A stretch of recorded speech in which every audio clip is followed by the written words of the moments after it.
Now, the shape, in my opinion, is also unique. I know he calls it a gyuto. In a lot of ways, I do agree. Then you add all these funky features like the double choil, what I'll call the pinched spine feature, and a knife that is pretty beefy in blade height, unlike a classic gyuto. It has less of a steep height decline as you get to the tip. And then I scratch my head. But then I remember a famous Japanese knifesmith whose work also kind of reminds me of this blade profile. And I'm talking about none other than the legendary Sakai knifesmith Itsuo Doi.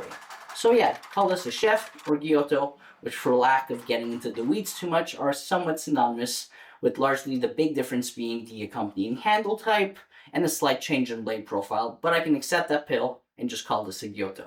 Now let's talk about performance. A knife that has a nice weight to it, well balanced, and a secondary bevel sharpened to a high enough grit that it doesn't immediately pierce tomato skin, but smoothly slices an onion. I had guessed in my head that perhaps, given this fact, it was sharpened to 3K or above. Menelek later confirmed it was sharpened to 2K on the Naniwa Pro, so I wasn't too off, to be honest.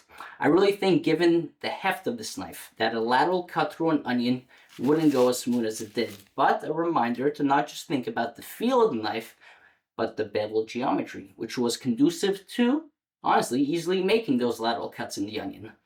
Overall, from garlic to potatoes, I really enjoyed using this knife. It reminded me of the feeling I get when I use my Takeshi Saji Rainbow Damascus Bunka.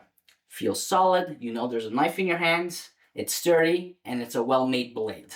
Definitely not a laser, but also not really a workhorse. Something a little different, just like the whole rest of the build. I think this blade is so unique, and I dig the originality so much. Next time you'll see it, it might be on the knife bar behind me.